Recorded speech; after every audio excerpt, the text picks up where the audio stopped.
Os gritos e insultos da minha nora ecoavam do lado de fora da minha porta. Eu tinha acabado de trocar as fechaduras. Momentos depois, o meu filho surgiu, empunhando um pé de cabra, cego pela fúria. Mas o que se seguiu deixou os dois em absoluto silêncio. Esta é a minha história. E eu a conto na esperança de que ela encontre quem precisa ouvi-la. O meu nome é Madalena. Tenho 65 anos. E durante 2 longos anos, fui prisioneira dentro da minha própria casa. Parece um absurdo, eu sei. Como alguém pode ser cativo no seu próprio lar?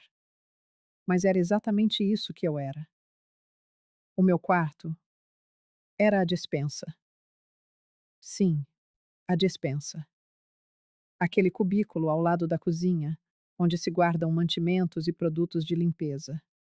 E o mais cruel de tudo, a casa era minha. Minha, desde 1992. Registrada em meu nome, comprada com o suor de uma vida inteira de trabalho. Cada tijolo, cada parede, cada janela. Tudo pago por mim. Mas preciso começar do início, para que se possa compreender a espiral que me levou até aquele ponto. Era uma quinta-feira de março. Lembro-me vividamente, pois era o meu dia de consulta de rotina para controlar a tensão arterial. O doutor Almeida, o meu cardiologista há 15 anos, marcava sempre para as 9 da manhã, sabendo que eu gostava de tratar dos meus assuntos cedo. Mas naquela manhã, às 7 em ponto, a porta da despensa abriu-se sem cerimônia. Era Amanda, com uma pilha de roupa nos braços e aquele olhar que eu já conhecia tão bem. Um olhar que ordenava: vais fazer o que eu mando, e vais fazê-lo agora. Madalena, disse ela, e o tom de voz já anunciava problemas. Ela nunca me chamou mãe, nem sequer sogra. Sempre Madalena, uma palavra atirada como uma pedra. Preciso que laves as cortinas da sala hoje, e esta roupa tem de ser passada. Olhei para o relógio na parede da cozinha, visível pela porta entreaberta. Amanda, hoje não posso. Tenho consulta às 9, lembras-te? Avisei-te na semana passada. Ela soltou uma risada curta, desprovida de humor. Consulta? Madalena, tu vives no médico. Tem sempre uma desculpa. Esta roupa tem de estar pronta para amanhã.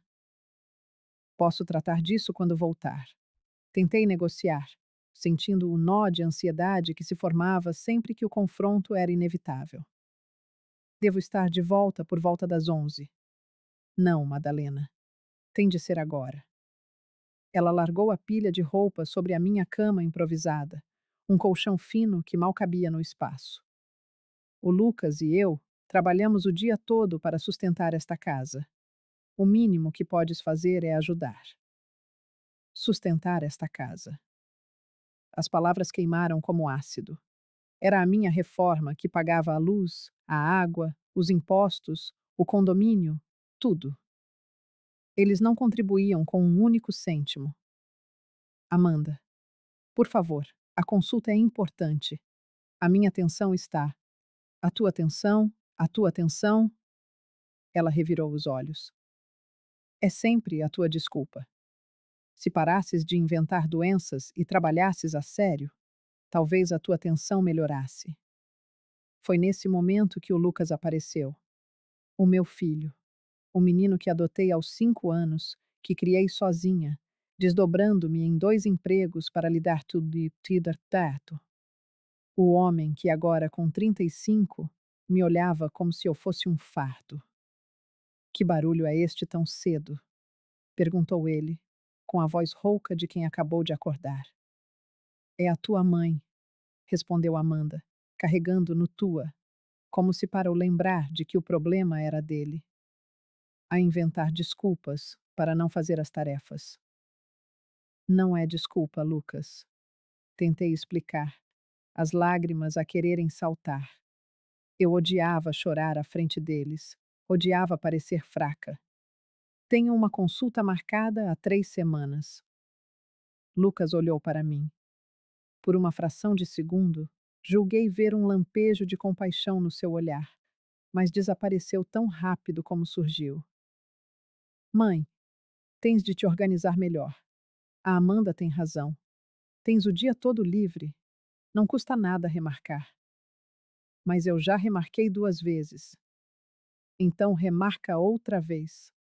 A voz dele subiu de tom e eu recuei instintivamente. Lucas nunca me tinha agredido fisicamente, mas os seus gritos tornaram-se frequentes nos últimos meses. E quando ele gritava, um frio gelado percorria minha espinha. Olha, mãe, nós trabalhamos o dia inteiro, pagamos as nossas contas. A casa também é nossa. Tu moras aqui de favor. De favor. As palavras ressoaram na minha mente, não como um eco, mas como o estilhaçar de um vidro. De favor. Na minha própria casa, na casa que comprei em 1992, quando o Lucas era apenas um menino de 3 anos que ainda vivia no orfanato. A casa para onde o trouxe pela primeira vez, segurando a sua mãozinha pequena, prometendo-lhe que teria um lar, uma família, segurança. A vontade que tive foi de gritar, de ir buscar a escritura da casa, guardada na minha pasta de documentos, que também vivia na despensa, pois já não tinha direito a um armário, e esfregar-lhe-a na cara.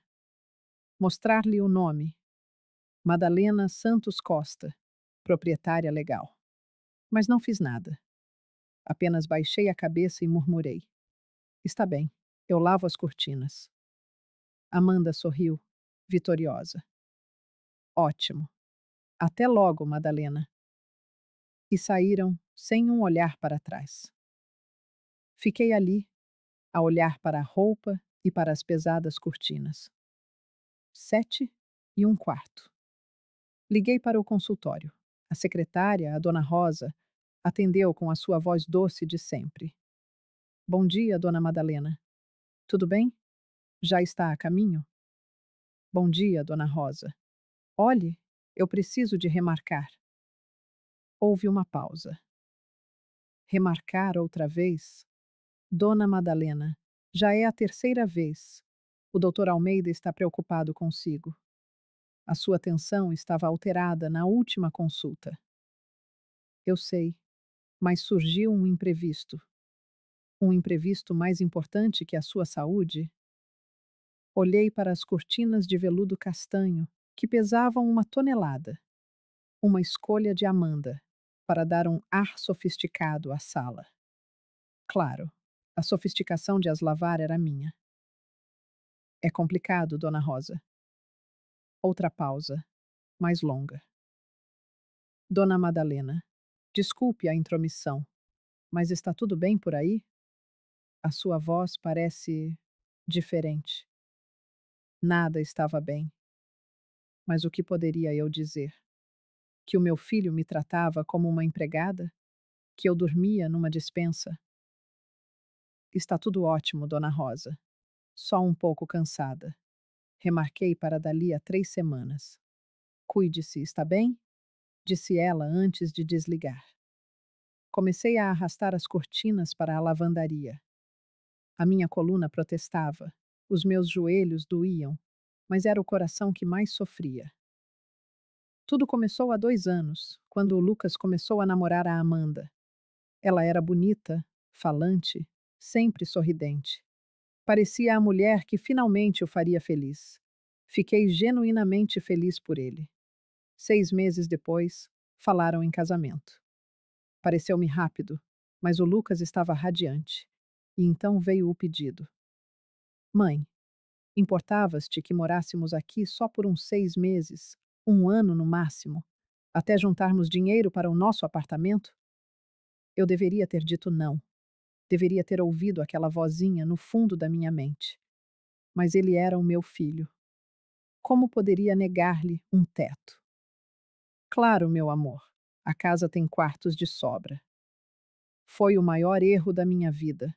No início, tudo correu bem, mas aos poucos, as coisas mudaram.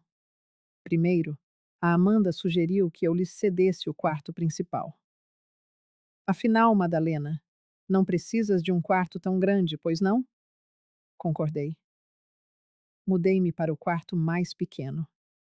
Depois, ela começou a modernizar a casa.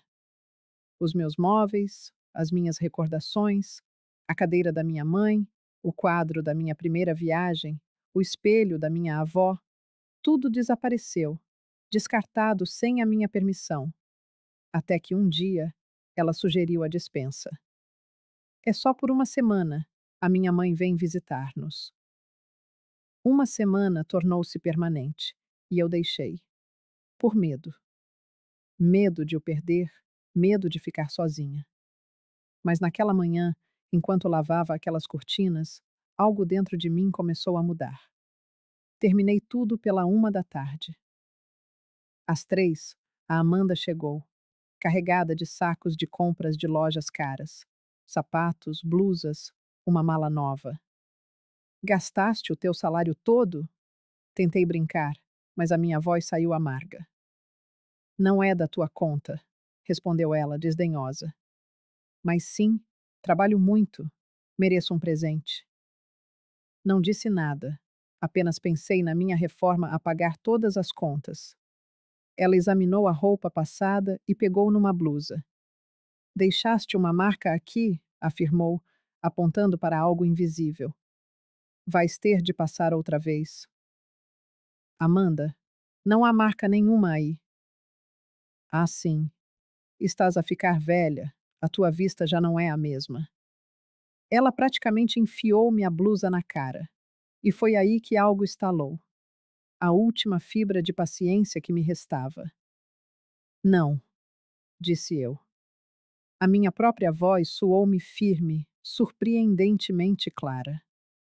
Ela olhou para mim, incrédula. O quê? Não vou passar de novo. E mesmo que tivesse uma marca, tu tens mãos. Podes passá-la tu mesma. O silêncio que se seguiu foi denso. Madalena, disse ela, a voz a subir. Estás a esquecer-te do teu lugar aqui. O meu lugar? Esta é a minha casa, Amanda. É a nossa casa, corrigiu ela. E eu sou mulher do teu filho. Achas que um pedaço de papel muda alguma coisa? Vais pôr o teu próprio filho na rua? Era a sua arma, a minha fraqueza. E ela sabia-o. Mas algo tinha mudado. Não respondi. Peguei na minha mala e saí. Precisava de respirar. Caminhei até a pracinha onde costumava levar o Lucas em criança. Sentei-me num banco a observar as crianças a brincar. O meu telemóvel tocou. Era a Ângela, a minha prima, a única família que me restava. Madalena, há quanto tempo? Como estás? E ali, naquele banco, com o som das crianças ao fundo, eu desabei. Despejei tudo para fora. Cada detalhe, cada humilhação, cada noite fria na despensa. Falei das contas que pagava sozinha, do desrespeito constante. Quando finalmente me calei, um silêncio denso pairou entre nós. Ângela me encarou por um longo tempo antes de falar. Madalena, disse ela, a voz trêmula de uma fúria contida. Você precisa dar um basta nisso. Não pode continuar assim. Mas ele é meu filho, Ângela. E você é uma pessoa. Uma pessoa que merece dignidade, respeito. Pelo amor de Deus, Madalena, você dorme numa despensa. Eu sei, mas não existe mais. Você vai fazer o seguinte: vai contratar um advogado, vai colocar esses dois para fora da sua casa e vai retomar as rédeas da sua vida. Eu não posso. Pode. E vai. As palavras de Ângela ecoavam em minha mente no caminho de volta. Você precisa fazer alguma coisa. Mas o quê? Como se expulsa o próprio filho de casa? Como se admite para si mesma que falhou como mãe? Ao abrir a porta, ouvi vozes vindas da sala. Lucas e Amanda. Normalmente, eu anunciaria minha chegada. mas algo no tom da conversa deles me fez parar. Fiquei no corredor, oculta pela parede, e escutei. Precisamos acelerar as coisas, dizia Amanda. Ela está começando a reclamar mais. Hoje mesmo veio com um papo sobre a escritura. Ela não vai fazer nada, respondeu Lucas. O desprezo em sua voz me causou uma dor física no peito. Ela morre de medo de ficar sozinha. Sempre foi assim. Grudenta desde que eu era criança, sempre com pânico de que eu a abandonasse. E se ela decidir vender a casa? Vender? Para quê? A casa já é minha. Só falta o papel. Uma pausa. Ela não vai vender, continuou ele, confiante. Mas se tentar, a gente complica. Entra na justiça, alega direito de moradia por já estarmos aqui há anos. Você acha que consegue que ela te coloque como dependente na aposentadoria? Perguntou Amanda. Se conseguir, teríamos acesso direto ao dinheiro. Meu estômago se revirou. Já sugeri, disse Lucas. Mas ela não é tão idiota. Disse que não precisava. Mas vou trabalhando a ideia aos poucos, ainda mais agora, que ela está tão vulnerável. Vulnerável. Eles viam minha dor como uma ferramenta. E quanto tempo você acha que leva? Insistiu Amanda. Mais uns 2, 3 anos no máximo. Até ela ficar mais velha, mais dependente. Aí fica fácil. A gente cuida dela, mas mantém o controle de tudo. Da casa, do dinheiro, tudo. Tive que levar a mão à boca para abafar um soluço. Eles planejavam me transformar em uma prisioneira. Esperavam que o tempo me enfraquecesse, me deixasse incapaz de reagir. Acha que ela vai aceitar? Duvidou Amanda. Lucas riu, um som sem alegria. Amanda, ela já aceita dormir numa despensa. Aceita ser tratada como empregada. Aceita pagar todas as contas enquanto guardamos nosso dinheiro. Ela aceita tudo. É só questão de tempo até aceitar o nosso controle total. Não consegui ouvir mais. Subi para a despensa, meu refúgio e minha cela, e fechei a porta. Minhas mãos tremiam. Meu coração batia tão forte que parecia querer escapar do peito. Peguei o celular e disquei o número de Ângela. Madalena? O que foi? Sua voz. Eles estão planejando me prender aqui, Ângela. As palavras saíram atropeladas, entrecortadas pelo choro que eu não conseguia mais conter. Estão esperando eu envelhecer, ficar mais fraca. Querem meu dinheiro, minha casa, minha vida. Contei tudo o que ouvi, cada palavra daquele plano monstruoso. É o fim da linha, disse Ângela quando terminei, a voz dura como aço. Amanhã de manhã, você vai comigo a um advogado. Não me importa se você quer ou não. Não me importa o seu medo. Você vai. E eu fui. Na manhã seguinte, aproveitando que Lucas e Amanda estavam no trabalho, Ângela me buscou e me levou ao escritório do Dr. Fernando Mendes, um advogado especializado em direito de família.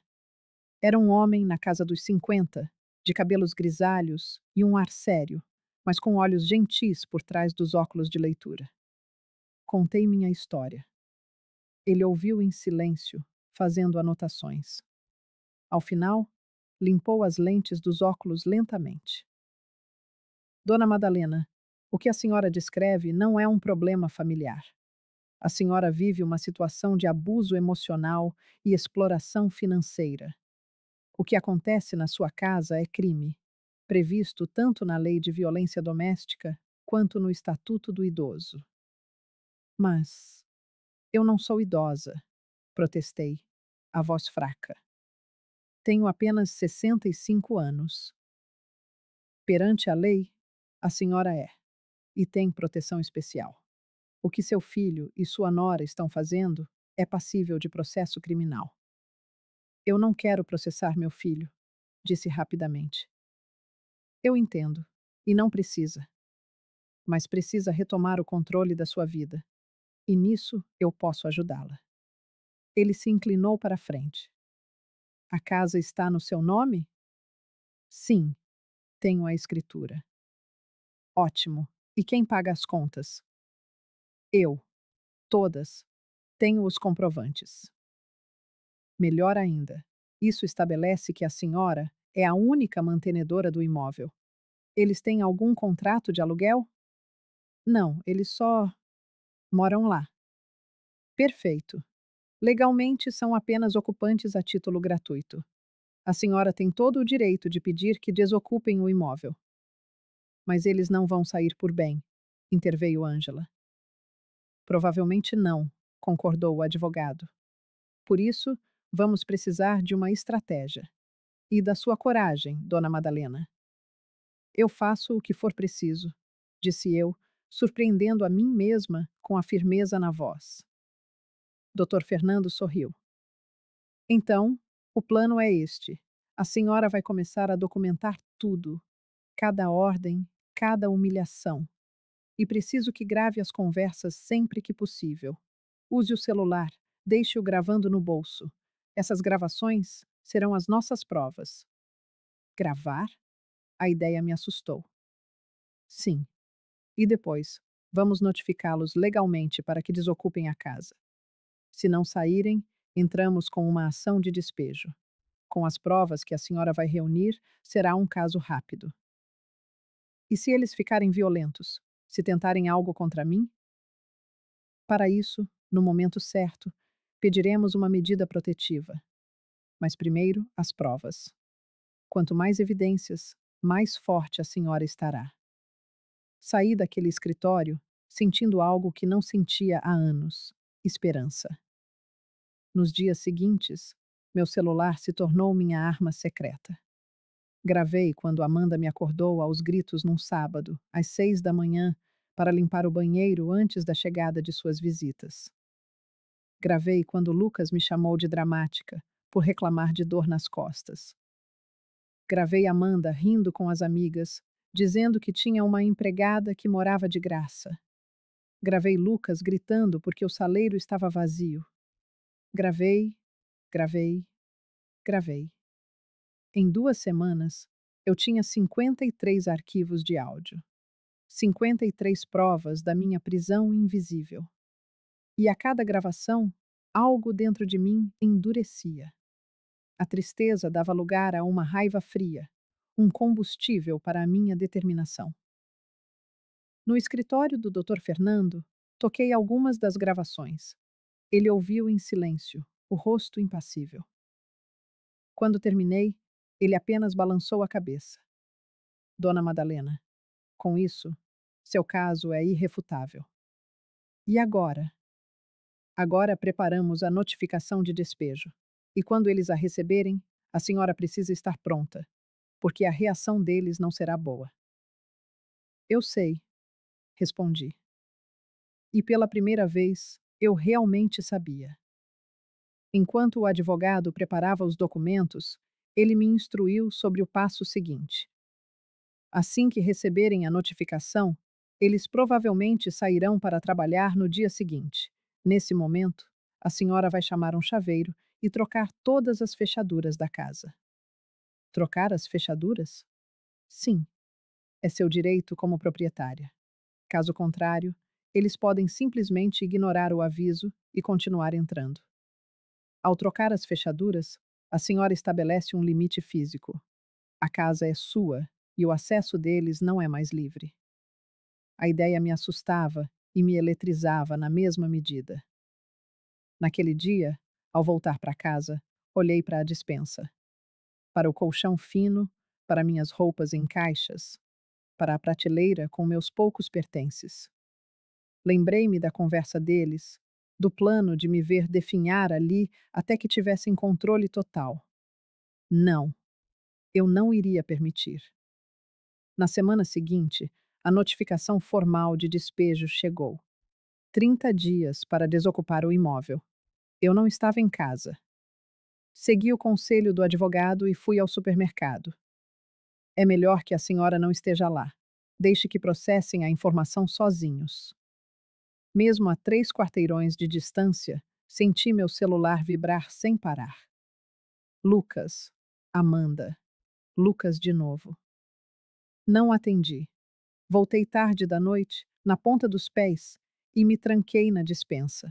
Mal fechei a porta e ouvi passos pesados no corredor. A batida na porta foi forte. Mãe, abre essa porta! Agora! Abri, o coração martelando. Ele estava vermelho de raiva, o papel da notificação na mão. Que porcaria é essa? Gritou, sacudindo o documento na minha cara. É, é uma notificação. Minha voz tremeu, mas não quebrou. Eu sei que é uma notificação. Você está tentando nos expulsar? Sua própria família? Vocês me tratam mal, consegui dizer. Eu não aguento mais. Te tratamos mal? Amanda surgiu atrás dele, os olhos faiscando. Nós te damos um teto, uma família, e é assim que você nos agradece? Sua ingrata. A casa é minha. A minha voz finalmente soou alta e clara. Minha. E eu pago todas as contas. Vocês me fazem dormir numa despensa. Isso vai acabar. Você enlouqueceu? Disse Lucas, balançando a cabeça. Não vamos a lugar nenhum. O advogado disse. Advogado? Amanda soltou uma gargalhada histérica. Você gastou seu dinheirinho com o advogado? Que desperdício. Esse papel não vale nada, Madalena. Nada. Eu não me importo com o que esse seu advogado disse, rosnou Lucas. Você é minha mãe. Não pode me expulsar. Eu posso e vou, afirmei, sentindo as lágrimas escorrerem, mas mantendo o olhar firme. Vocês têm 30 dias. Não vamos sair, disse Amanda, cruzando os braços. E se tentar nos forçar, vamos transformar sua vida num inferno. Pior do que já é. Eles saíram batendo a porta da despensa com força. Fiquei ali, tremendo, chorando, mas sentindo algo novo brotar em meio ao caos. Coragem. Na manhã seguinte, assim que o carro deles dobrou a esquina, liguei para o chaveiro que o Dr. Fernando indicara. Preciso trocar todas as fechaduras da casa, eu disse. Agora. 2 horas depois, olhei para a porta da frente, com suas fechaduras novas e brilhantes, e respirei fundo pela primeira vez em muito tempo. Não havia mais volta. O resto do dia passou num borrão de ansiedade. O Dr. Fernando havia me preparado. Eles vão reagir mal. Podem chamar a polícia. Mantenha a calma, mostre a escritura e a cópia da notificação. A lei está do seu lado. Às 5 da tarde, meu celular vibrava com mensagens de Lucas. Mãe, onde você está? Preciso pegar uma coisa em casa. Não respondi. Às 6 em ponto, ouvi o som do carro. Meu coração disparou. Ouvi o som da chave tentando entrar na fechadura. 1, 2, 3 vezes. A frustração se transformou em uma batida forte na porta. Mãe, a porta não abre. Respirei fundo e me aproximei. A fechadura foi trocada, disse, a voz firme através da madeira. Um silêncio pesado. Você trocou a fechadura? A voz de Lucas era pura incredulidade. Sim, vocês foram notificados. Tem 30 dias para retirar suas coisas, mas não podem mais morar aqui. Abre essa porta, gritou Amanda. Suas coisas mais urgentes estão em malas na varanda, continuei, a voz tremendo levemente. O resto podem buscar com hora marcada. Você não pode fazer isso. Lucas esmurrou a porta. Eu sou seu filho. E eu sou a dona desta casa. Ouvi os xingamentos de Amanda. Palavras cruéis que perfuravam a porta e meu coração. Você vai se arrepender disso, sua velha. Os gritos e ameaças continuaram por longos minutos. Fiquei do lado de dentro, chorando em silêncio, mas sem ceder. Então, ouvi um som diferente, um som metálico. Corri para a janela da sala e espiei pela fresta da cortina, e meu sangue gelou. Lucas estava com um pé de cabra na mão, forçando a fechadura nova. Lucas, não! A minha voz rasgou o ar, esganiçada pelo pânico. Isso é destruição de propriedade. Não me importo, berrou ele de volta, o som abafado pela madeira da porta. Esta casa também é minha. Foi nesse instante que o meu corpo agiu por si. Agarrei no telefone, os dedos a tremer tanto que quase não consegui marcar o número. Por favor, preciso de ajuda. O meu filho está a tentar arrombar a minha casa. A viatura chegou em menos de 10 minutos, as suas luzes azuis e vermelhas a dançar silenciosamente pelas paredes da sala. Dela saíram 2 policiais, um homem e uma mulher. Assim que os viram, os gritos de Amanda intensificaram-se, transformando-se num choro teatral. Ela trancou-nos fora, soluçava ela. Trancou o próprio filho fora de casa. A senhora é a proprietária do imóvel? Perguntou-me o polícia, com uma calma profissional que me pareceu um bote salva-vidas. Com as mãos trêmulas, entreguei-lhe a escritura da casa. Sim, senhor. A casa está registrada em meu nome desde 1992. E eles moram aqui? Moravam. Mas enviei-lhes uma notificação formal de despejo.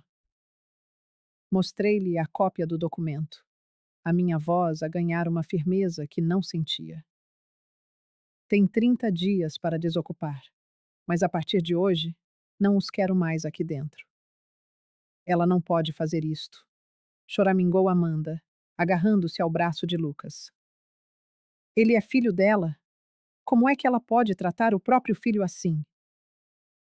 A polícia olhou para ela, a expressão neutra. Na verdade, senhora, ela pode.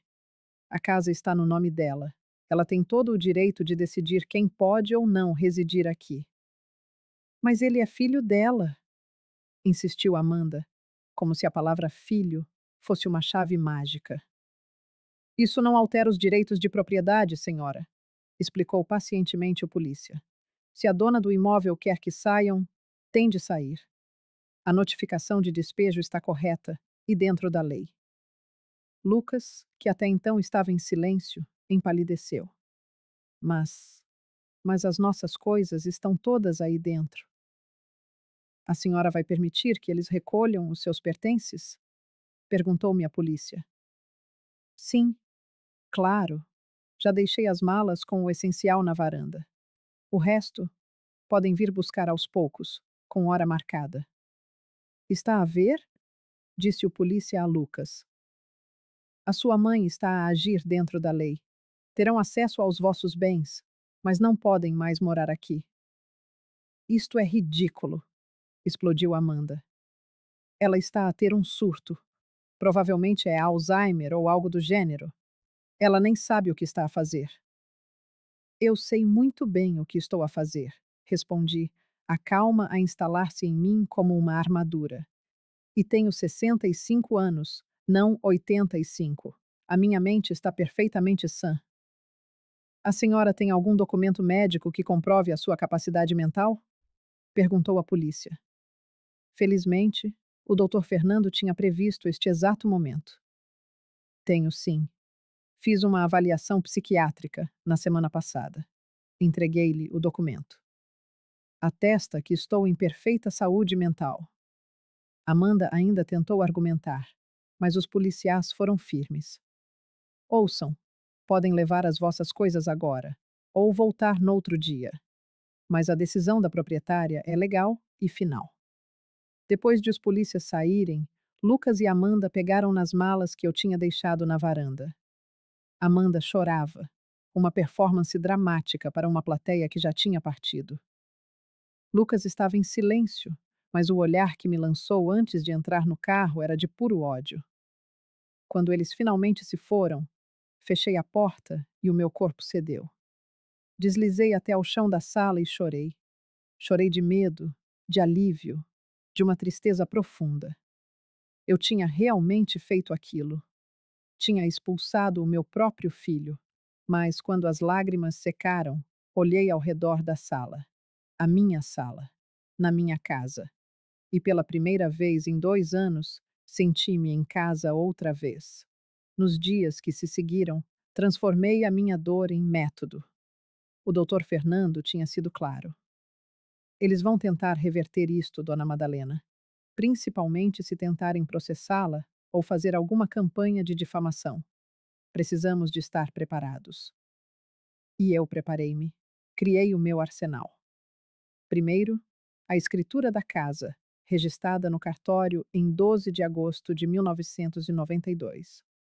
Segundo, todos os comprovativos de pagamento dos últimos 2 anos: luz, água, impostos, condomínio. Tudo em meu nome, tudo pago com o meu dinheiro. Terceiro, as 53 gravações de áudio, as humilhações, os abusos, a prova da minha verdade. Quarto, o atestado de capacidade mental. Quinto, a notificação de despejo. Separei tudo em pastas organizadas, digitalizei cada documento e guardei cópias em múltiplos lugares: pendrive, e-mail, nuvem. Ângela visitava-me todos os dias. Como te sentes? Assustada, admiti, mas também aliviada. Ontem dormi no meu próprio quarto pela primeira vez em meses, na minha própria cama. Ela sorriu. Fizeste o que tinhas a fazer. Mas ele é meu filho, Ângela. Como mãe, não deveria ter tentado mais. Tu tentaste. Durante 2 anos. Humilhaste-te, sacrificaste-te, suportaste abusos. Não era tua obrigação aguentar para sempre. Eu sabia que ela tinha razão, mas ainda doía. 3 dias depois, recebi uma mensagem de Lucas. Era longa, cheia de súplicas. Mãe, por favor, reconsidera. A Amanda e eu estamos num hotel e é muito caro. Não temos condições. Sabes que não ganho assim tão bem. Por favor, deixa-nos voltar. Prometo que vai ser diferente. A Amanda também promete. Vamos respeitar-te. Por favor. Os meus dedos pairaram sobre o teclado. Uma parte de mim, a mãe, queria ceder. Queria acreditar que podia ser diferente. Mas então lembrei-me da conversa que tinha ouvido, do plano deles para me controlarem, do riso com que falavam da minha vulnerabilidade.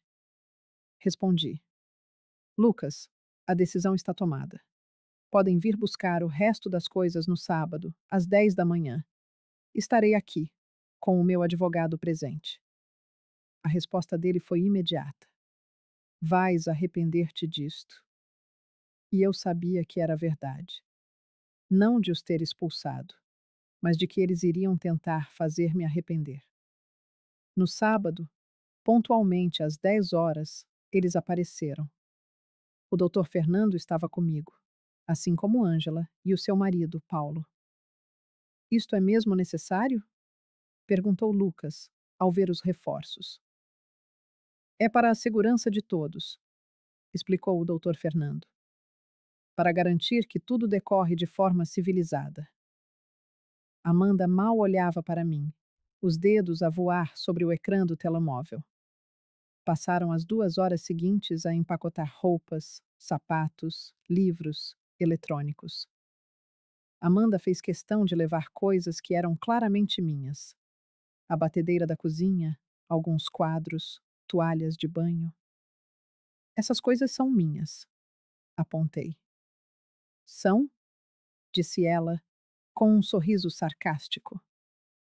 Não me lembro de te queixares quando começamos a usá-las. Amanda, interveio o doutor Fernando calmamente, a dona Madalena está a ser razoável, mas apenas para que levem os vossos pertences. Se levarem o que não é vosso, isso pode ser caracterizado como furto. Ela atirou a batedeira de volta para o balcão com força. Tanto faz. Não preciso destas velharias. Quando finalmente terminaram, Lucas virou-se para minha porta. Mãe, Tens a certeza disto? É a tua última oportunidade. Olhei para ele, para o menino que adotei com tanto amor e para o homem em que ele se tinha tornado.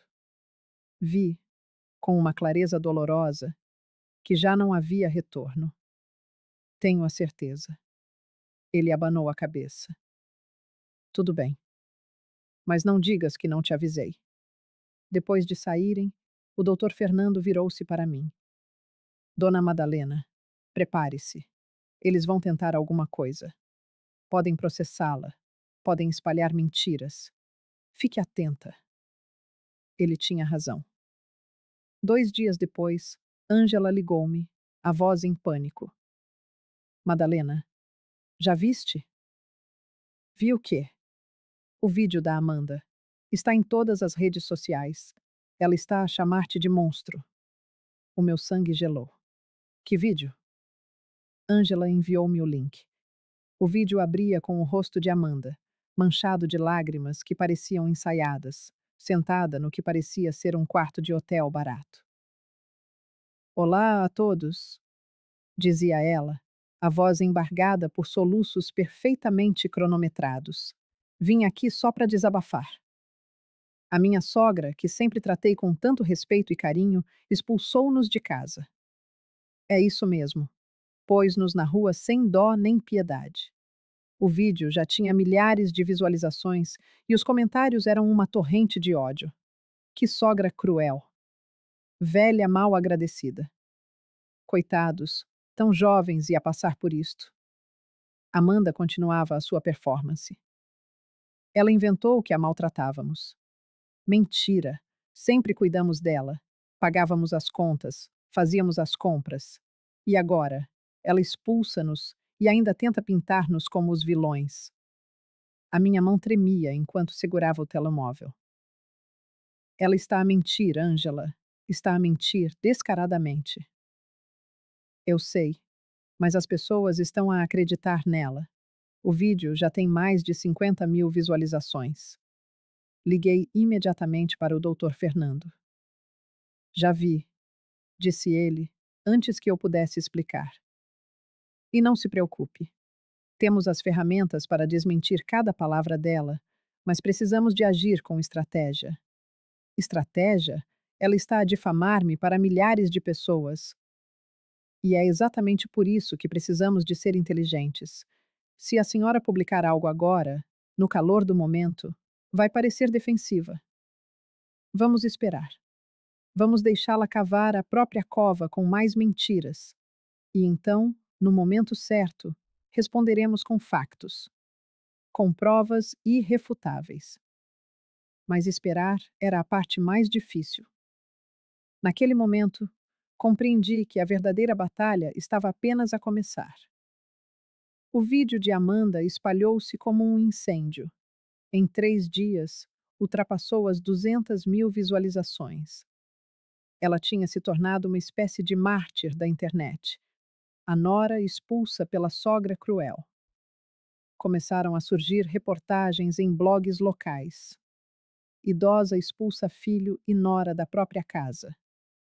Família em situação de rua por capricho de reformada.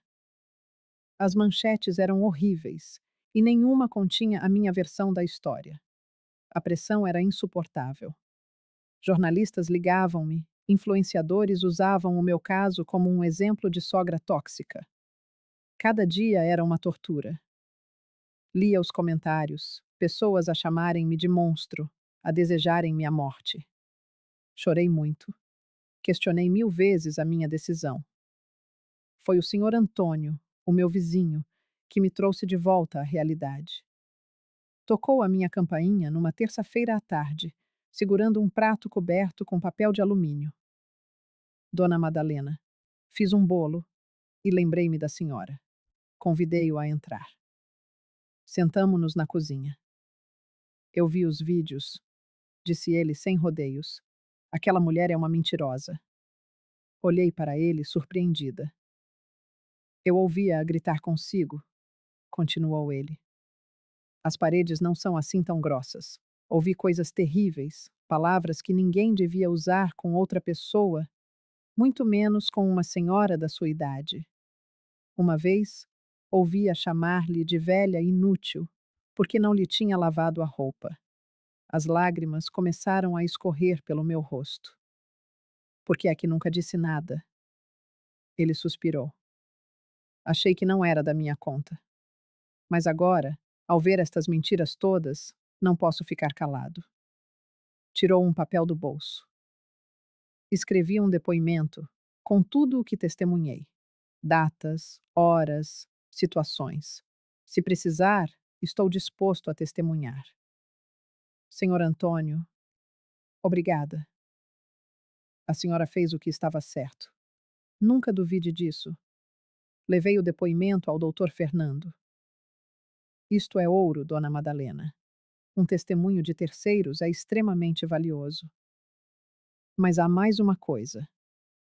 Consegui um contato na empresa onde a Amanda trabalha. Uma colega dela. Quer falar consigo.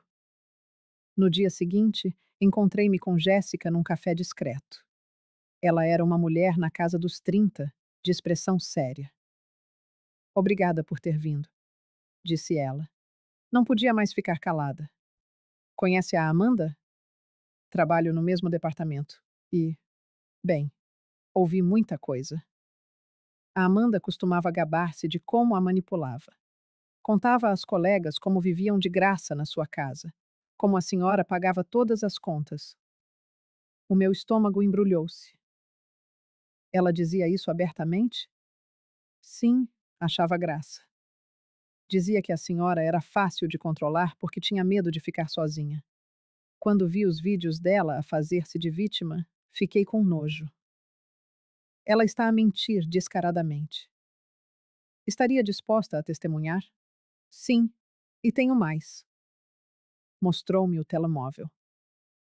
Ela enviava mensagens no grupo de trabalho, a gabar-se. Tenho prints de tudo. Li as mensagens, cada uma como uma facada. Sogra pagou mais um imposto. Obrigada, velha.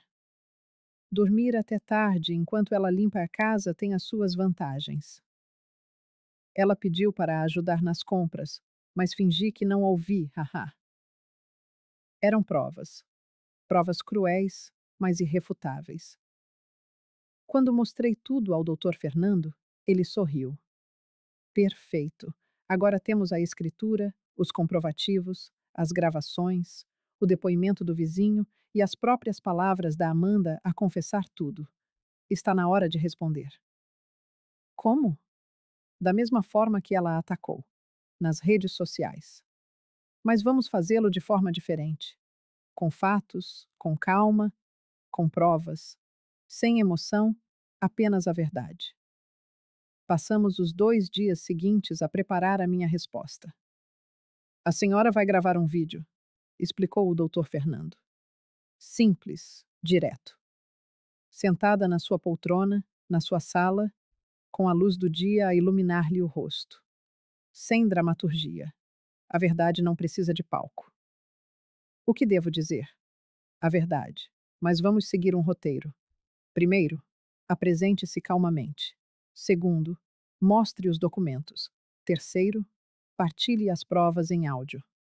Quarto, sem ataques pessoais, apenas factos. Gravamos na quinta-feira de manhã. Eu estava nervosa, mas o doutor Fernando guiou-me. O vídeo começava comigo, sentada na poltrona da sala, com uma blusa azul clara, o cabelo arrumado, o rosto sereno. A câmera focada em mim, pronta para contar a minha história. Boa tarde a todos. O meu nome é Madalena Santos Costa. Muitos de vocês conhecem-me pelos vídeos da minha nora, a Amanda, onde ela afirma ter sido injustamente expulsa da minha casa. Vim aqui, hoje, para apresentar a minha versão da história.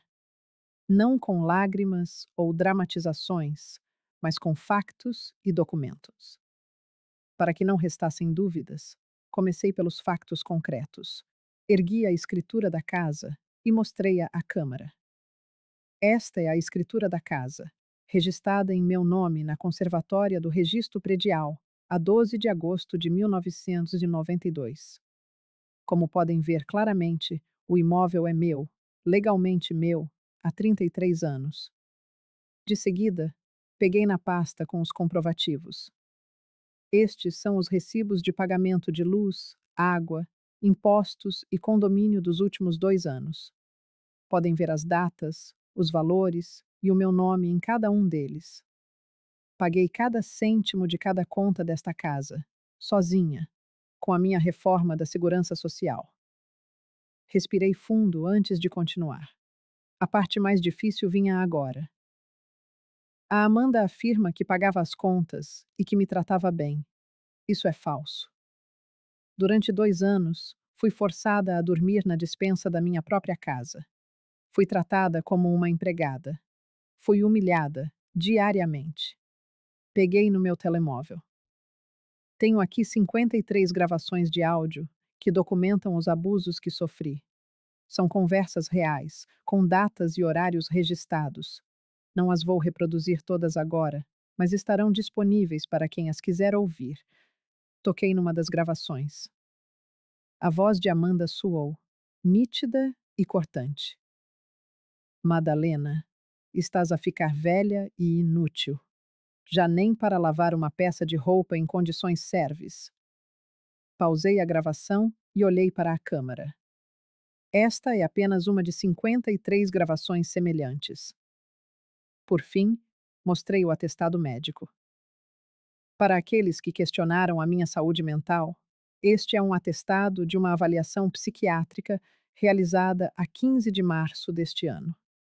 Confirma que estou em perfeita saúde mental, sem sinais de demência, Alzheimer ou qualquer outra condição que afete o meu discernimento. Pus os documentos de lado e encarei a câmara diretamente. Eu não expulsei o meu filho e a minha nora por crueldade ou capricho. Filo por necessidade, por sobrevivência, por dignidade. Esta é a minha casa, paga por mim, mantida por mim. E eu não sou obrigada a aceitar abusos dentro dela, nem mesmo da minha própria família. Fiz uma pausa, deixando o silêncio pesar. Para aqueles que acreditaram na versão da Amanda, eu compreendo. Ela é convincente. Mas convido-vos a ver as provas, a ouvir as gravações, a ler os documentos. E depois, tirem as vossas próprias conclusões. Terminei o vídeo com um agradecimento. Obrigada por me ouvirem. Todos os documentos e gravações estarão disponíveis nos links na descrição. Publicamos o vídeo numa quinta-feira à noite. A Ângela ajudou a divulgá-lo, partilhando-o em grupos e páginas. O Dr. Fernando garantiu que todos os documentos estivessem devidamente organizados e acessíveis. No início, a reação foi lenta, algumas centenas de visualizações, uns poucos comentários. Mas, de repente, algo mudou. As pessoas começaram a ouvir as gravações, a verificar os documentos, e a maré da opinião pública começou a virar. Meu Deus, aquela nora é um monstro. Como é que alguém trata uma senhora de 65 anos assim? A Amanda mentiu descaradamente. Onde está a Amanda agora para se explicar? Em 24 horas, o meu vídeo tinha ultrapassado as visualizações do dela. Em 48 horas, era viral. Milhares, depois dezenas de milhares, e por fim, centenas de milhares de visualizações. Bloggers, que me tinham atacado, agora faziam vídeos de retratação. A influenciadora que me tinha usado como exemplo de sogra tóxica pediu desculpas publicamente. A Amanda entrou em pânico. Fez um novo vídeo, chorando ainda mais, a dizer que as gravações estavam descontextualizadas, que os documentos eram falsos, que eu tinha problemas mentais não diagnosticados. Mas cada acusação que ela fazia era desmentida nos comentários. As pessoas verificaram a autenticidade dos documentos, ouviram as gravações completas e perceberam que não havia contexto que justificasse aquele tratamento. O Lucas fez uma aparição num dos vídeos dela, tentando atacar-me. A minha mãe sempre foi dramática, sempre se fez de vítima. Ela está a exagerar tudo. Mas alguém respondeu nos comentários. Se estava tudo tão bem, Por que é que não pagavam nenhuma conta? Por que é que ela dormia na despensa? O Lucas não teve resposta. O ponto de viragem aconteceu quando o vídeo chegou a um grande canal de notícias local. Fizeram uma reportagem completa, entrevistaram o Dr. Fernando, mostraram os documentos, reproduziram partes das gravações. De repente, eu já não era a sogra cruel. Era a mulher que sobreviveu a abuso familiar. Com a viralização, veio também a atenção indesejada para o empregador da Amanda. E foi aí que a situação dela realmente desmoronou. Naquele instante, compreendi que o pior ainda estava para vir. A mudança de narrativa foi rápida e brutal. Numa semana, a Amanda passou de vítima a vilã. E o mundo das redes sociais não perdoa vilões. Comentários antigos dela foram desenterrados. Pessoas que a conheciam começaram a partilhar as suas próprias histórias. Uma ex-colega de trabalho contou como a Amanda se gabava de nunca pagar renda. Uma antiga amiga revelou que a Amanda tinha cortado relações porque ela tinha deixado de ser útil. Foi como uma avalanche. Assim que começou, já não havia como parar. Na segunda-feira seguinte, recebi uma chamada da Jéssica. Madalena, preciso de te contar uma coisa. A Amanda foi despedida. O meu estômago deu um nó. Despedida? Sim. A empresa não podia manter alguém com tanta repercussão negativa. Além disso, as mensagens que ela mandava no grupo de trabalho violavam o código de ética da empresa. Foi despedida com justa causa. Não senti qualquer prazer com a notícia, apenas um vazio estranho. E o Lucas? Ouvi dizer que também foi afastado. A empresa dele não o despediu oficialmente, mas puseram-no de licença temporária. Acho que estão à espera que a poeira assente. Desliguei o telefone e fiquei sentada em silêncio. Era isto que eu queria? Ver as vidas deles destruídas? Não. O que eu queria era respeito, dignidade, paz. Mas as consequências tinham saído do meu controlo. 2 dias depois, o doutor Fernando ligou-me.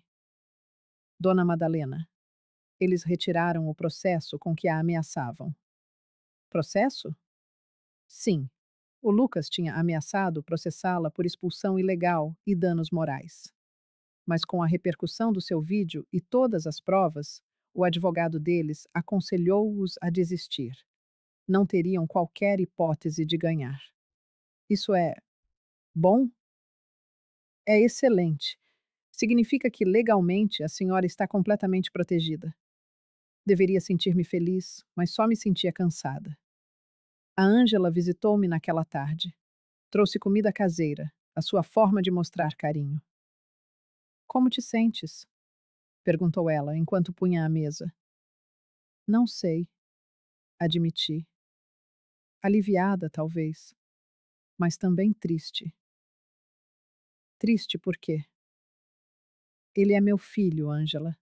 Mesmo depois de tudo, continua a ser o meu filho. Ver a vida dele a desmoronar-se assim. A Ângela segurou na minha mão. Madalena, não foste tu que fizeste a vida dele desmoronar-se. Ele fê-lo sozinho. Tu apenas te defendeste. Eu sei, mas mesmo assim dói. Dói porque tens um bom coração, mas não deixes que esse coração te faça esquecer o que eles te fizeram. Ela tinha razão, claro. Mas o coração não obedece à lógica. Os dias seguintes foram estranhos.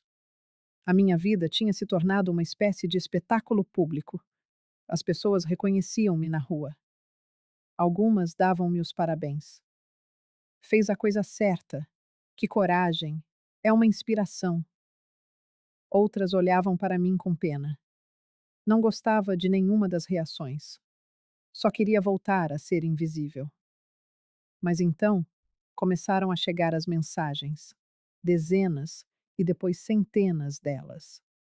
Mulheres a contar as suas próprias histórias de filhos abusivos, familiares exploradores, situações semelhantes à minha. Uma senhora de 68 anos escreveu: Leio a sua história e vejo a minha. O meu filho e a minha nora também vivem na minha casa.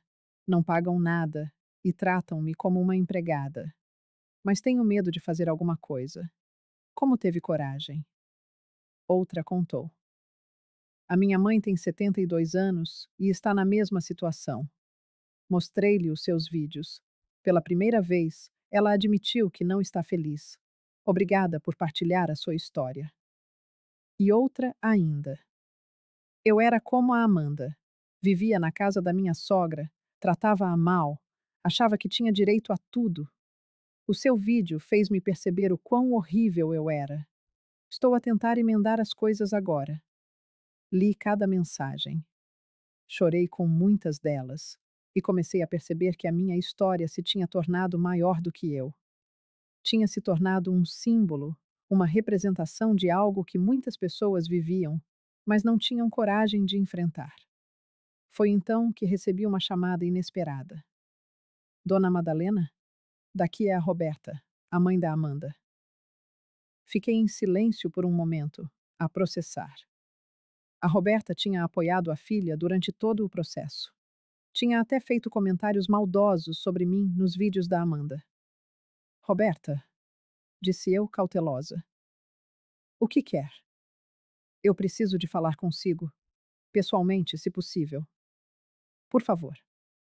Tinha mil razões para recusar, mas algo na voz dela soou genuíno. Está bem. Pode vir cá, à casa amanhã, às 3 da tarde. Quando desliguei, a Ângela, que tinha ouvido a conversa, olhou para mim, preocupada. Tens a certeza? Não, mas preciso de ouvir o que ela tem para dizer. No dia seguinte, às 3 em ponto, a Roberta tocou a campainha. Quando abri a porta, mal a reconheci. Parecia ter envelhecido 10 anos em 2 semanas. Tinha os olhos vermelhos, o rosto cansado. Dona Madalena, obrigada por me receber. Convidei-a a entrar. Preparei café, um hábito de uma vida inteira a ser educada, mesmo com quem não o merecia. Sentamo-nos na sala, num silêncio constrangedor. Vim pedir desculpas, começou a Roberta, com a voz trêmula. Eu não sabia. Juro que não sabia de tudo o que se estava a passar. Sabia, Roberta. A Amanda morava aqui. Você visitava-a. Como é que não reparou que eu dormia na despensa? Ela baixou a cabeça. Eu vi. Mas a Amanda dizia que era uma escolha sua, que preferia o quarto mais pequeno, que era mais tranquilo para si. E você acreditou? Eu queria acreditar, admitiu ela. É a minha filha. É difícil aceitar que a nossa própria filha pode fazer algo tão cruel. E agora? Agora ouvi as gravações, vi os documentos. Já não me posso enganar a mim mesma. Lágrimas escorriam-lhe pelo rosto. A minha filha é. Ela é uma pessoa horrível. E eu ajudei a criá-la assim. Sempre a mimei, sempre passei a mão pela cabeça dela, sempre fechei os olhos aos erros dela. Não sabia o que dizer. Parte de mim sentia pena dela, mas a maior parte ainda estava zangada. Por que veio aqui, Roberta? Para pedir perdão. E para lhe dizer que a Amanda está grávida. O mundo parou. O quê? Ela está grávida de 3 meses. Descobriu na semana passada. Senti como se me tivessem atirado um balde de água fria. Grávida. O Lucas ia ser pai.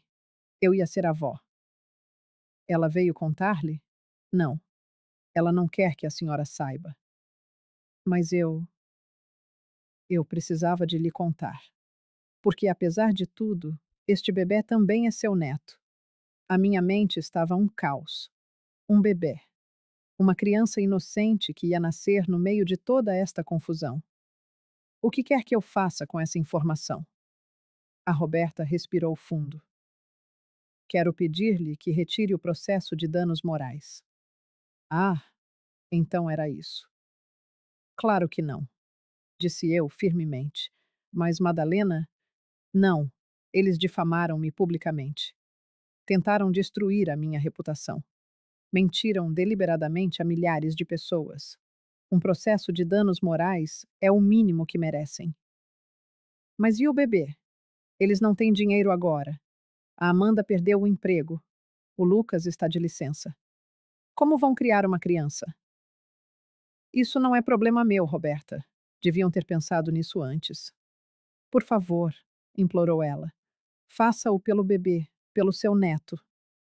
Pelo bebê? Repeti, sentindo a raiva a crescer dentro de mim. Pelo bebê que a Amanda usou durante meses como desculpa para ficar com o meu quarto? Vamos ter filhos em breve. Precisamos de espaço, dizia ela. Ela usou a ideia de uma criança para me manipular. E agora quer que eu tenha pena dela porque finalmente engravidou? Ele é meu filho, explodi. O meu filho, que eu adotei, que criei sozinha, a quem dei tudo o que podia, e ele tratou-me como lixo. Por isso, não, Roberta. Não vou retirar o processo. Nem por si, nem pela Amanda, nem pelo Lucas. E muito menos pelo bebê que eles, claramente, não estão preparados para ter. A Roberta ficou em silêncio por um longo momento. Depois, levantou-se. Compreendo. Foi um erro ter vindo aqui. Desculpe por lhe ter roubado do seu tempo. Roberta, chamei eu quando ela estava quase na porta. Se realmente se importa com esse bebê, faça alguma coisa. Seja a avó de que essa criança vai precisar. Porque eu não posso fazer parte desta história agora. Ela assentiu, com as lágrimas a escorrer, e saiu. Depois de ela se ir embora, deixei-me cair no sofá. Um bebê, um neto. Liguei ao doutor Fernando. A Amanda está grávida, anunciei, sem rodeios. Houve uma pausa do outro lado da linha. E isso muda alguma coisa para a senhora? Deveria? Legalmente, não. O processo de danos morais continua válido, independentemente de ela estar grávida ou não. A questão é: emocionalmente, a senhora quer continuar? Eu não sei. A decisão é sua, dona Madalena. Mas posso dizer-lhe que, se retirarmos o processo agora, eles vão interpretar isso como uma fraqueza, como uma vitória deles. E todo o trabalho que fizemos para estabelecer os seus direitos e a sua dignidade pode ser diminuído. Ele tinha razão. No fundo, eu sabia disso. Vamos continuar com o processo. Decidi. Tenha certeza absoluta? Absoluta. O processo seguiu em frente. A audiência foi marcada para um mês depois. O doutor Fernando estava confiante. E estava certo. Em tribunal, a Amanda e o Lucas tentaram argumentar. Disseram que as gravações estavam descontextualizadas, que os comprovativos não provavam nada, que eu estava a exagerar tudo. Mas o juiz não aceitou. As gravações foram ouvidas, os documentos examinados. O depoimento do Sr. Antônio e as mensagens de Jéssica, tudo foi lido e considerado. A decisão do juiz foi inequívoca. Amanda e Lucas eram culpados por difamação e danos morais. A sentença: R$ 150 mil em indenização. Amanda desabou em lágrimas durante o veredito, enquanto Lucas, ao seu lado, empalidecia. Saíram do tribunal envoltos num silêncio pesado. Eu deveria sentir-me feliz. Eu tinha vencido. A justiça prevalecera. Mas tudo o que me restava era um imenso vazio. Ao chegar em casa naquela noite, sentei-me na sala, a minha sala, na minha casa, o lugar que deveria enfim me trazer paz. E então eu chorei. Chorei por tudo o que havia perdido. Pela relação com meu filho, que talvez jamais fosse recuperada. Pelo neto que estava a caminho e que eu temia nunca conhecer. E então, lentamente, o choro cessou. Enxuguei as lágrimas e tomei uma decisão. Eu não permitiria que aquela situação me definisse. Não passaria o resto da minha vida sendo a mulher do vídeo viral, ou a sogra que expulsou o filho de casa. Eu iria reconstruir minha vida, do meu jeito, nos meus termos. E foi exatamente o que fiz. Um mês após o veredito, anunciei que a casa estava à venda. Ângela achou que eu tinha enlouquecido. Madalena, você lutou tanto por essa casa. Eu lutei pela dignidade de poder decidir sobre ela, expliquei. E agora, estou decidindo. Esta casa guarda memórias demais, Ângela. Cada vez que olho para a despensa, lembro-me de dormir ali. Cada vez que entro na sala, ouço os gritos de Amanda. Eu preciso de um novo começo. A casa vendeu rápido. Era um bom imóvel, bem localizado. Com o dinheiro da venda, somado à indenização que Lucas e Amanda pagavam em parcelas, eu tinha o suficiente para recomeçar. Comprei um apartamento menor, num prédio novo no centro da cidade. 2 quartos, cozinha americana e uma pequena varanda com vista para a praça. Era perfeito, compacto, acolhedor e, acima de tudo, inteiramente meu. Levei apenas o essencial da casa antiga: os móveis que Amanda não havia contaminado com suas mudanças, as fotos da minha mãe, o espelho da minha avó que consegui recuperar. Alguns livros, o básico. Todo o resto eu doei para um abrigo de mulheres vítimas de violência doméstica. De certa forma, parecia o encerramento de um ciclo. O primeiro dia no apartamento novo foi estranho. Acordei e, por um instante, não soube onde estava. Então, a lembrança veio. Eu estava em casa, na minha nova casa. Preparei um café, sentei-me na varanda e observei o movimento da praça: crianças brincando, idosos caminhando, casais de mãos dadas. A vida normal, o cotidiano que me fora roubado. E eu, finalmente, podia fazer parte dele. Mas a paz durou pouco. Mesmo com a mudança, mesmo com o recomeço, algo permanecia inacabado. As mensagens continuavam a chegar. Centenas de mulheres partilhando suas histórias, pedindo conselhos. Eu percebi que tinha uma responsabilidade. Minha história se tornara pública, tocara outras vidas. Eu não podia simplesmente virar as costas. Foi Ângela quem me deu a ideia. Por que você não usa parte do dinheiro para realmente fazer a diferença? Você sempre quis ajudar pessoas. Que tal um projeto para mulheres em situações parecidas com a sua? Aquela ideia fincou raízes em mim. Conversei com o Dr. Fernando, que me conectou a organizações que já trabalhavam com vítimas de abuso familiar. Conheci mulheres incríveis, fazendo trabalhos extraordinários com recursos mínimos. E então, a decisão final foi tomada. Eu usaria parte do dinheiro para criar um fundo para ajudar mulheres, especialmente idosas, a se libertarem de situações de abuso. Pagaria por advogados, custos de mudança, os primeiros aluguéis, terapia. Chamei-o de Fundo Recomeço Madalena. Doutor Fernando cuidou da parte legal. Ângela, da divulgação. O lançamento foi modesto, numa sala de eventos cedida pela prefeitura. Havia talvez umas 40 pessoas.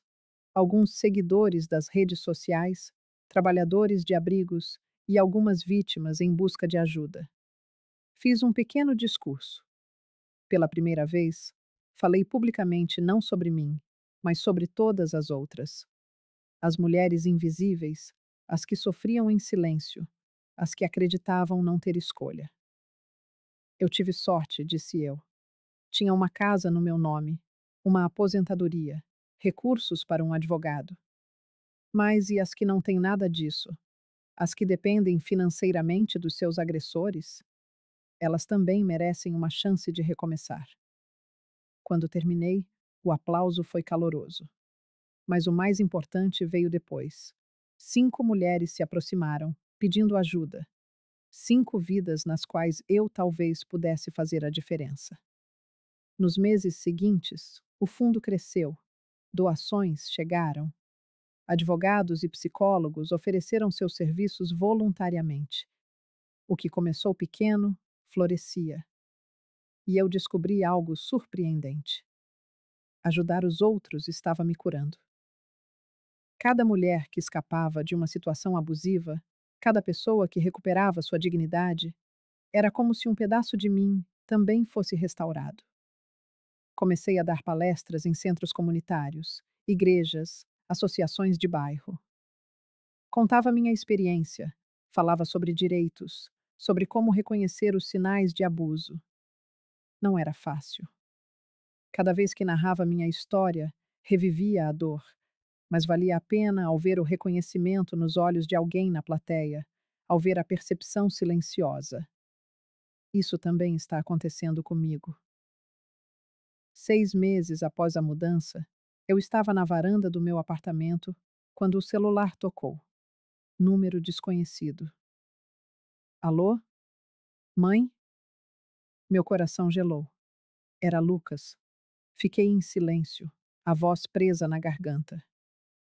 Mãe, você está aí? Estou, consegui dizer. Eu. Nós precisamos conversar. Posso te ver? Não sei se é uma boa ideia, Lucas. Por favor, só meia hora. Há coisas que preciso dizer. Contra o meu bom senso, eu concordei. Marcamos num café, um lugar neutro.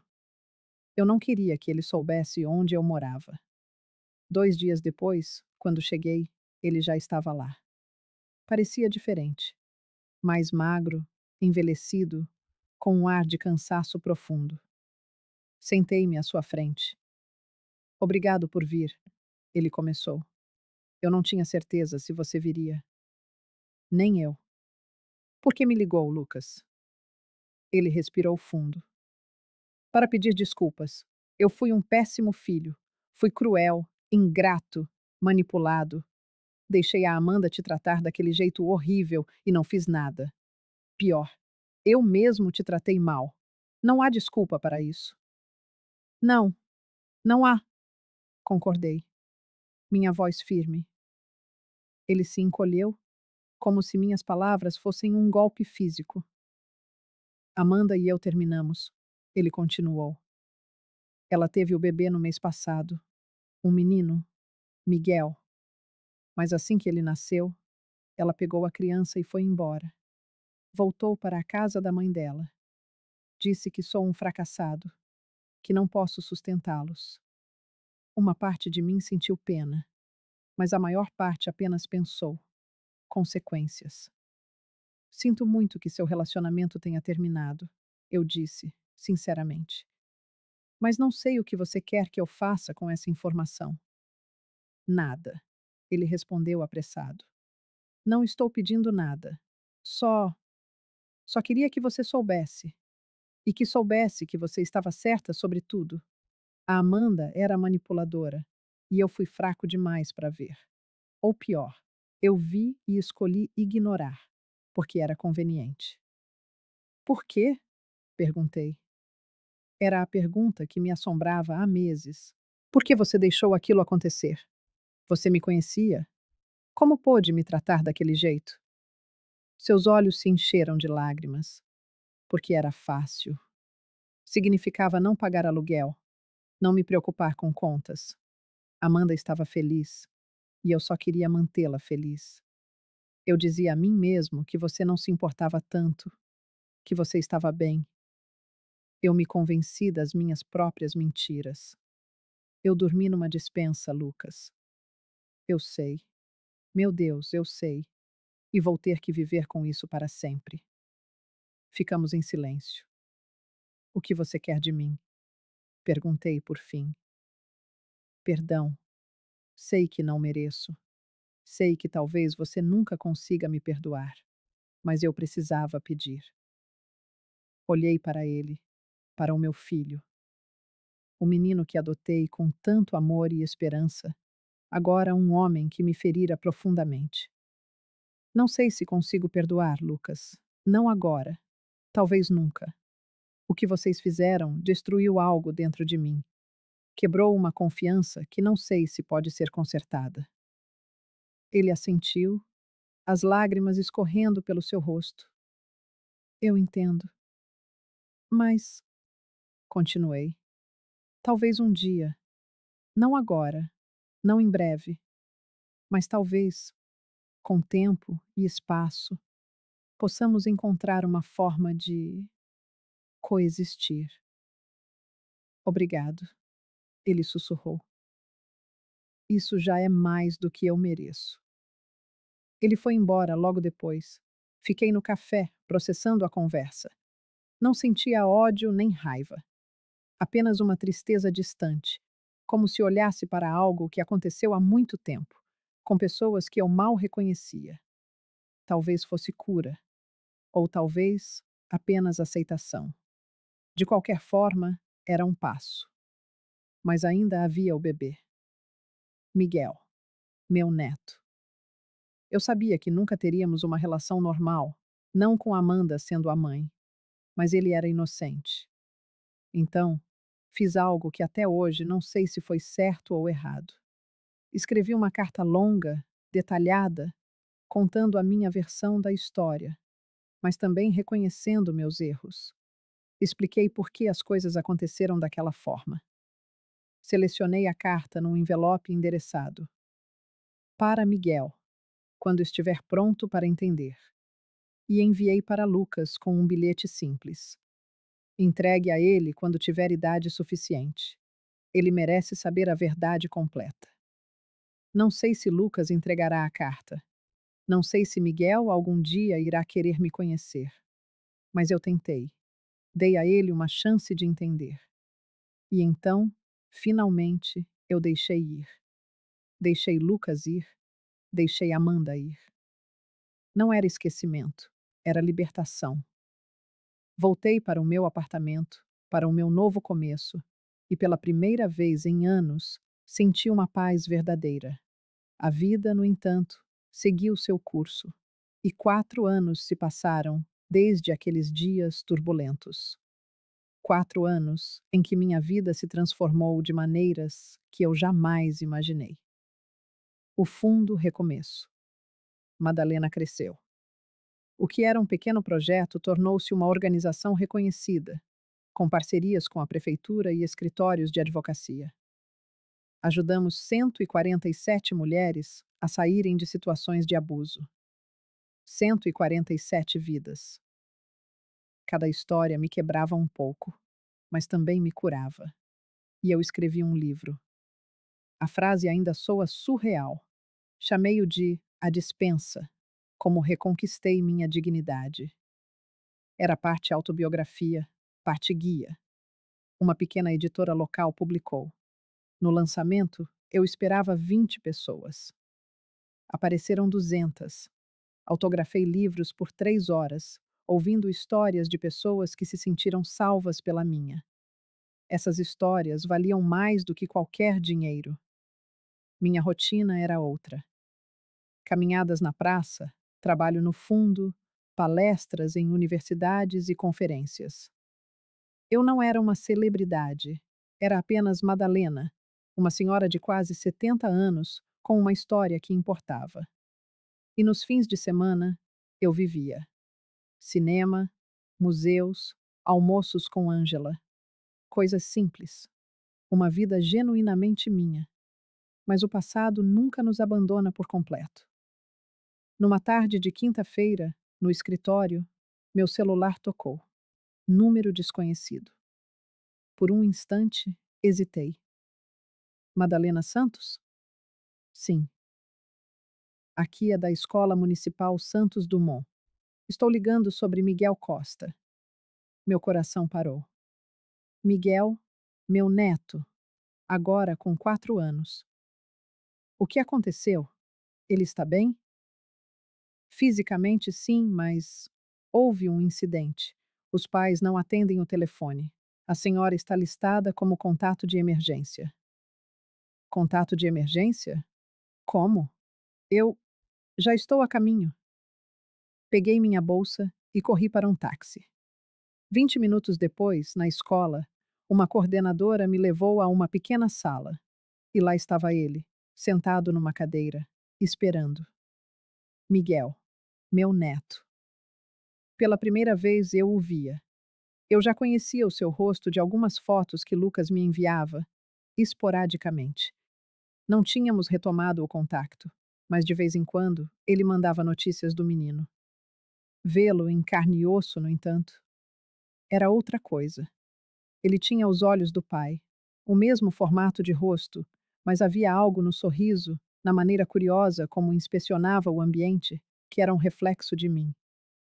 Miguel? Disse a coordenadora com gentileza. Esta é a dona Madalena.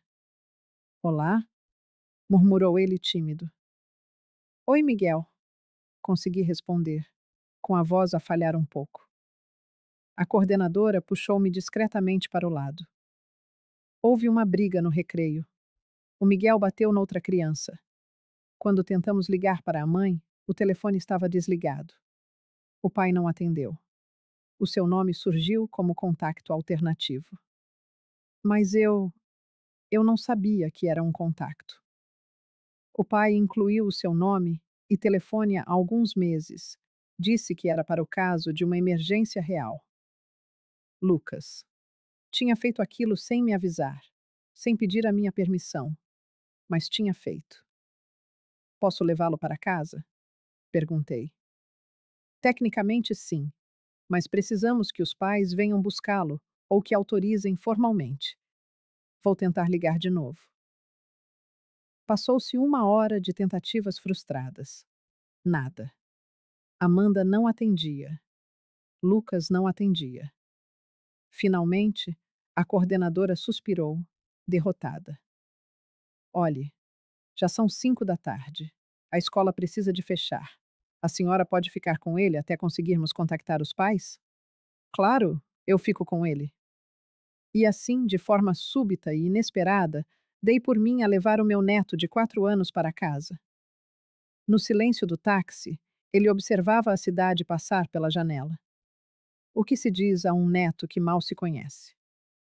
Gostas de pizza? Arrisquei. Ele apenas assentiu, sem desviar o olhar do vidro. Que tal pedirmos uma para o jantar? Desta vez ele virou-se para mim, os olhos a brilhar. Podemos? Claro que podemos. Um sorriso mínimo, quase tímido, brotou-lhe nos lábios e o meu coração desfez-se. Chegamos ao apartamento. Ele percorreu o espaço com um olhar curioso. É pequeno, comentou, com a honestidade desarmante das crianças. É, concordei, mas é o nosso cantinho. E sabes qual é a melhor parte? Levei-o até a varanda. Dá para ver a praça toda daqui. Vês aquele parque infantil? Amanhã, se ainda estiveres cá, podemos ir lá. A sério? A sério. Pedi a pizza. Enquanto esperávamos, ele explorou a casa. Eu não tinha muitos brinquedos. Por que teria? Mas ele encontrou alguns livros ilustrados que eu guardava de um antigo trabalho. Sentou-se no sofá e começou a folheá-los. Sabes ler? Perguntei. Um bocadinho. A professora está a ensinar. Queres que eu te leia uma história? Ele assentiu, com um entusiasmo que me aqueceu a alma. E ali, naquela tarde completamente imprevista, sentei-me no sofá com o meu neto e li histórias para ele. Quando a pizza chegou, comemos juntos na mesinha de centro, enquanto ele me contava sobre a escola, os amigos e o seu desenho animado favorito. Era tudo tão surrealmente normal, como se fôssemos uma avó e um neto quaisquer, a partilhar um dia qualquer. Às 8 da noite, o telefone finalmente tocou. Era Lucas. Mãe, a escola ligou-me. Disseram que o Miguel está contigo. O que aconteceu? Expliquei-lhe tudo. Meu Deus, desculpa. O meu telemóvel ficou sem bateria.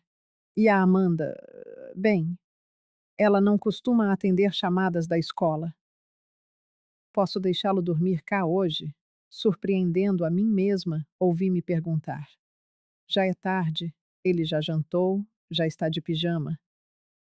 Houve uma pausa do outro lado da linha. Tu, tu queres? Quero. Eu. Está bem. Vou buscá-lo amanhã de manhã. E mãe, obrigado. A sério.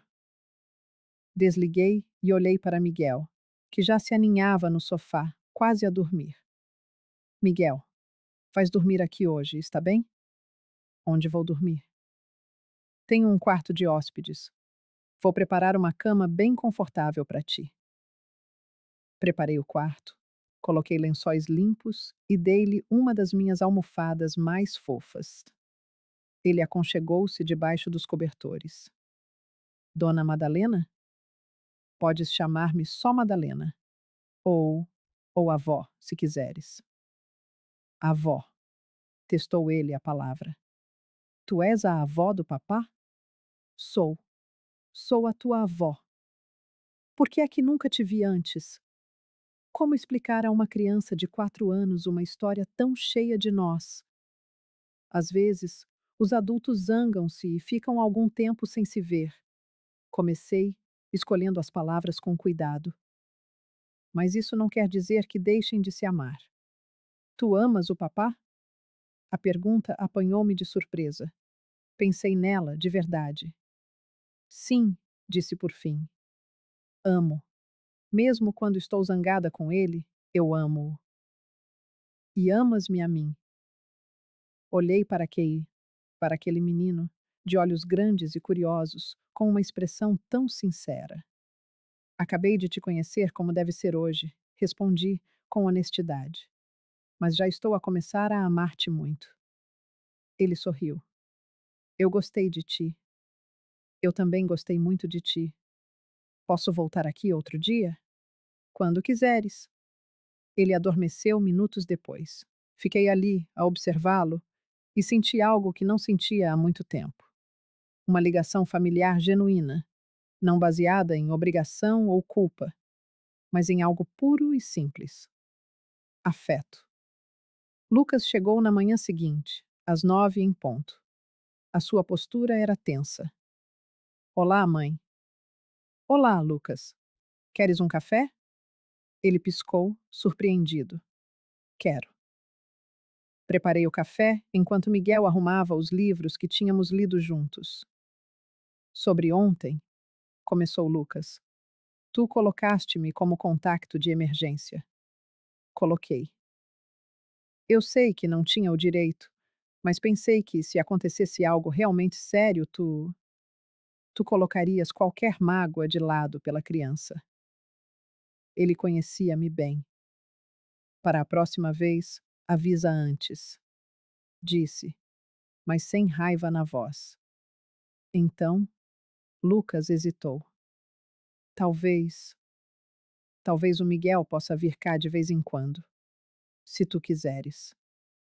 Os meus olhos encheram-se de lágrimas. A sério? A sério. Ele é meu neto. E com tudo o que aconteceu entre nós, ele não tem culpa. Ele merece conhecer a avó. Eu, mãe, eu nem sei o que dizer.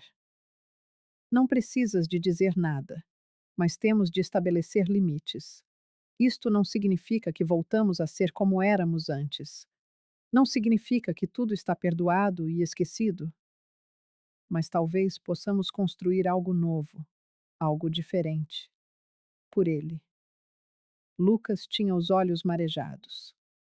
Obrigado. Miguel despediu-se com um abraço apertado. Até breve, avó. Até breve, meu amor. Depois de eles saírem, sentei-me na varanda com o meu café, a refletir. Eu tinha dito a Lucas que talvez nunca o conseguisse perdoar completamente, e ainda não conseguia. A ferida estava lá, cicatrizada, mas não apagada. Mas talvez o perdão total não fosse necessário.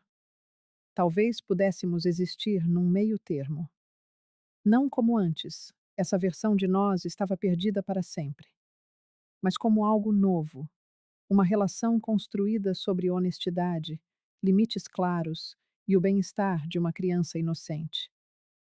Não era o final de conto de fadas que alguns esperam. Não houve uma grande reconciliação em lágrimas, mas era real, era honesto e era o que eu podia oferecer. Miguel começou a visitar-me uma vez por semana. Os nossos sábados tornaram-se um ritual.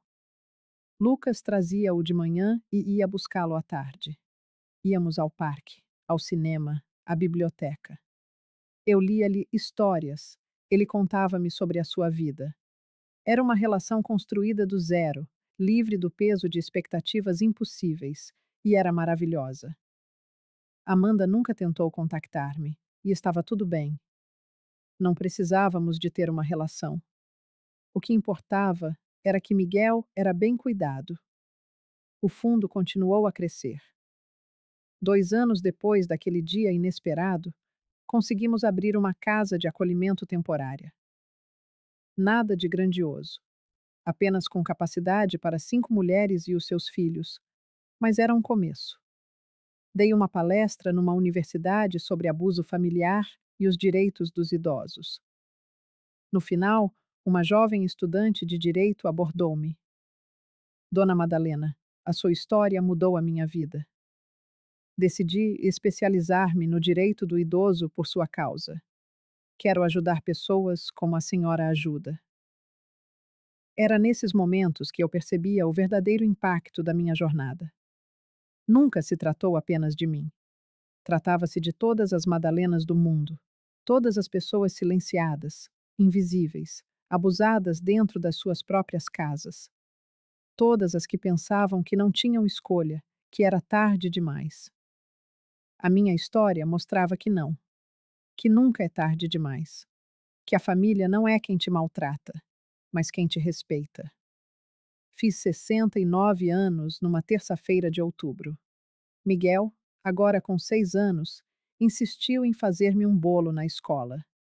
Trouxe-o num pote de plástico, com a cobertura toda esborratada, mas feito com amor. Parabéns, avó. A Ângela estava lá com o Paulo. O doutor Fernando também. Tínhamos nos tornado verdadeiros amigos, algumas voluntárias do fundo. Era uma festa pequena, simples, mas era minha, com as pessoas que eu escolhi, que me escolheram de volta. Quando todos foram embora, olhei em volta do meu apartamento, para as paredes que eu pintei, para os móveis que eu comprei, para as fotos que eu pendurei. Tudo era meu, verdadeiramente meu. Peguei no meu diário, um hábito que adquiri na terapia que finalmente aceitei fazer, e escrevi: Hoje fiz 69 anos. Há 5 anos, eu dormia numa despensa. Era maltratada na minha própria casa e acreditava que não tinha escolha. Hoje, tenho um apartamento que amo, um trabalho que me realiza, um neto que me enche de alegria e uma comunidade que me apoia. Não foi fácil chegar aqui. Tive de enfrentar o meu próprio filho. Tive de aceitar que o amor por si só nem sempre é suficiente. Tive de escolher a minha dignidade em vez de uma paz falsa. Mas valeu a pena. Cada lágrima, cada noite em claro, cada momento de dúvida. Valeu a pena. Porque agora, finalmente, sou livre. Fechei o diário e fui para a varanda. A praça estava iluminada pelas luzes dos candeeiros. A vida continuava, como sempre o faz, e eu, pela primeira vez em muito tempo, fazia verdadeiramente parte dela. Não apenas a sobreviver, mas a viver.